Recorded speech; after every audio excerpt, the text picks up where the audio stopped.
मत्था टेक रहे हैं, हर घर की घंटी बजा रहे हैं। तो हम यही काम कर रहे हैं, छोटा बड़ा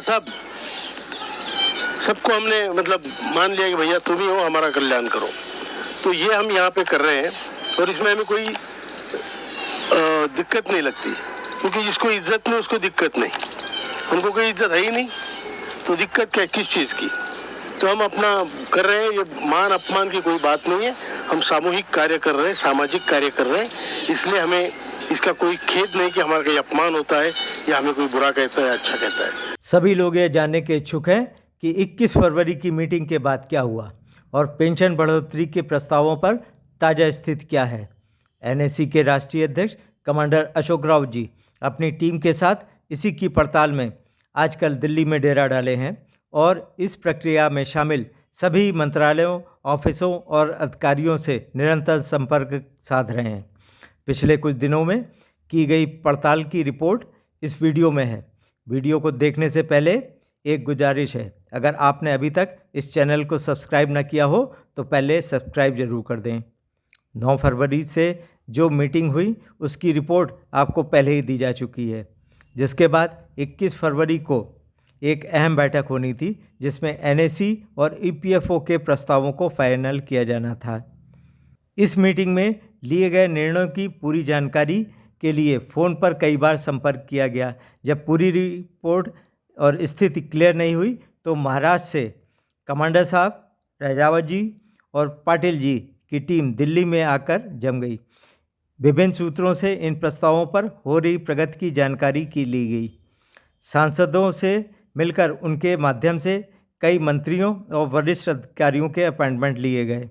फिर राष्ट्रीय अध्यक्ष कमांडर अशोक राउत, राष्ट्रीय महासचिव वीरेंद्र सिंह राजावत, राष्ट्रीय सलाहकार डॉक्टर पीएन पाटिल, राष्ट्रीय सचिव रमेश बगुड़ा और राष्ट्रीय सचिव राजीव भटनागर की टीम बनाकर सबसे पहले ईपीएफओ मुख्यालय में एडिशनल सीपीएफसी पेंशन अपराजिता जग्गी से मुलाकात की गई।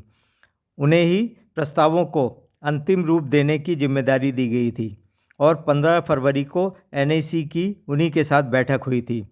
उन्होंने बताया कि मीटिंग में वार्ता के अनुसार अंतरिम राहत के तौर पर 2-3 प्रस्ताव तैयार किए गए और उन्हें आगे भेज दिया गया है, जिन पर सबसे वरिष्ठतम अधिकारी श्री चंद्रमौली चक्रवर्ती जी ने कार्रवाई की होगी, अतः आप उनसे संपर्क कर सकते हैं। एनएसी की टीम ने एडिशनल सीपीएफसी पेंशन चंद्रमौली जी से भेंट कर पूरी स्थिति क्लियर की और अपने प्रस्तावों पर की गई कार्रवाई के विषय में जाना। उन्होंने बताया कि आपके और ईपीएफओ के प्रस्तावों पर विचार कर फाइल आगे फॉरवर्ड कर दी गई है। एनएसी की टीम को यह पता चला कि श्रम सचिव आरती आहूजा, जिनका रिटायरमेंट 29 फरवरी को होना था, उनका चार्ज 2 दिन पहले ही नई श्रम सचिव को हो गया है और उन्होंने चार्ज भी ले लिया है। एनएसी की टीम ने अगले दिन वित्त मंत्री निर्मला सीतारमण से मिलने की कोशिश की, पर वो ऑफिस में ना होने के कारण मिल नहीं सकी। तो इस प्रक्रिया की सबसे महत्वपूर्ण कड़ी वित्त सचिव से मिलने को तय हुआ। वित्त सचिव डॉक्टर टी.वी. सोमनाथन से NAC chief commander Ashok Raut अपने प्रतिनिधिमंडल के साथ 2 बार मिल चुके हैं और मीटिंग भी कर चुके हैं। वित्त सचिव को एनएसी के प्रस्ताव दिखाए। उन्होंने कहा कि हम तो आपके 8/2/2022 को हुई मीटिंग में 7,500 रुपये महीना के प्रस्ताव पर ही कार्यरत रख रहे हैं, वो अभी लाए हुए हैं। नए ईपीएफओ से प्रस्ताव आएंगे तो देखेंगे। कमांडर साहब ने उन्हें बताया कि ईपीएफओ के एक्चुअली की बहुत कंजर्वेटिव सोच है, वो 30 साल बाद वालों के लिए फ़ंड बना रहे हैं और आज के पेंशनर भूखे मर रहे हैं। तो वित्त सचिव ने कहा कि एक्चुअली को लिबरल होना पड़ेगा, ईपीएफओ को अपने फ़ंड से भी इसमें देना होगा, केवल वित्त मंत्रालय को भेजने से काम नहीं चलेगा। कमांडर साहब ने उनसे कहा कि हमें जानकारी है कि हर छोटे बड़े वित्तीय मामलों में प्रधानमंत्री जी आपसे सलाह लिए बगैर आगे नहीं बढ़ते हैं और आपकी बात मानते भी हैं। आपके पास एक्सपेंडिचर का भी चार्ज है, इसलिए इस कार्य में आपकी बहुत बड़ी भूमिका होगी, आप भी कुछ पहल करें। तो वित्त सचिव ने मुस्कुरा कर कहा कि हमसे जो भी संभव होगा सहायता करेंगे। वित्त सचिव के साथ ये बैठक इस प्रक्रिया में बहुत महत्वपूर्ण सिद्ध होगी। वित्त सचिव से वार्ता के बाद एनएसी की टीम श्रम मंत्रालय पहुंची और श्रम सचिव आरती आहूजा जी से मुलाकात का प्रबंध किया। आरती आहूजा ने ही 9 फरवरी को हेमा मालिनी जी के साथ बैठक में अध्यक्षता की थी और विशेष बैठक बुलाने के निर्देश दिए थे। उनकी फेयरवेल पार्टी की तैयारी थी, फिर भी उन्होंने एनएसी की टीम के साथ बैठक की। टीम के सदस्यों ने कहा कि आपने कहा था कि अपने रिटायरमेंट से पहले कुछ ज़रूर करूंगी, तो उन्होंने कहा कि मेरा चार्ज हो गया है, आपके प्रस्ताव नई श्रम सचिव के पास हैं। एनएसी टीम ने कहा कि आपको इस प्रकरण की पूरी जानकारी है, नई श्रम सचिव को फिर से शुरू से अंत तक समझाना होगा। तो उन्होंने कहा कि मैं भले ही रिटायर हो रही हूँ, पर मैं आपके साथ हूँ और जो संभव होगा सहायता करूँगी। फिर भी आप श्रम मंत्री जी से ज़रूर मिल लें। एनएसी की टीम श्रम मंत्री के कार्यालय में काफ़ी देर तक इंतज़ार करती रही, परंतु लगातार मीटिंग होने और फेयरवेल पार्टी होने के कारण मुलाकात नहीं हो सकी। मंत्री जी के पीए ने अगले दिन मिलने के लिए बुलाया।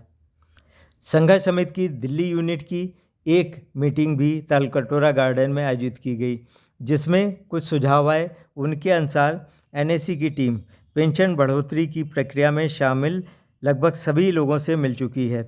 सीबीटी मेंबर को इमरजेंसी मीटिंग बुलाने का अनुरोध पत्र भी दिया जा चुका है। साथ ही सभी को यह भी नोटिस दिया जा रहा है कि पेंशन बढ़ोतरी की घोषणा आचार संहिता लगने से पूर्व हो जाए, वरना देशव्यापी आंदोलन होगा और चुनाव बहिष्कार की घोषणा पर निर्णय लेना पड़ेगा। मत भी हम दो और हम अपनी मांगे भी मांगो, संघर्ष भी करो, तुम्हारे मत्था टेको, रगड़ रगड़ के तुम्हारे सामने नाक अपनी छोटी करो, उसके बावजूद तुम कुछ नहीं करोगे, तुम बादशाह के बादशाह बने, ऐसे नहीं चलेगा। तो हम जिस मार्ग पे है, मुझे पूरा यकीन है गवर्नमेंट हमारी बात सुनेगी, हमारा काम करेगी। और अगर नहीं करती है तो ये मैं महासचिव जी को हम सबकी तरफ से एक जिम्मेदारी देता हूँ कि एक ऐसा आंदोलन जो 13 तारीख से पहले हो, बड़ा हो, और इसमें फिर चुनाव आयोग को भी वो लिखे कि इतना बड़ा समाज आपके चुनाव से बाहर है, वो मतदान नहीं करेगा, नोटा भी नहीं देगा, वो हम जाएंगे नहीं घर से बाहर। लो तुम्हारी डेमोक्रेसी। आप भी एनएसी के साथियों की भागीरथी प्रयास को अपना समर्थन देने के लिए नीचे दी गई घंटी बजाना ना भूलें और इस वीडियो को अधिक से अधिक लोगों को शेयर जरूर करें। हमारा ईपीएस 95 आंदोलन सफाई लो, हमारा ईपीएस 95 आंदोलन सफाई लो।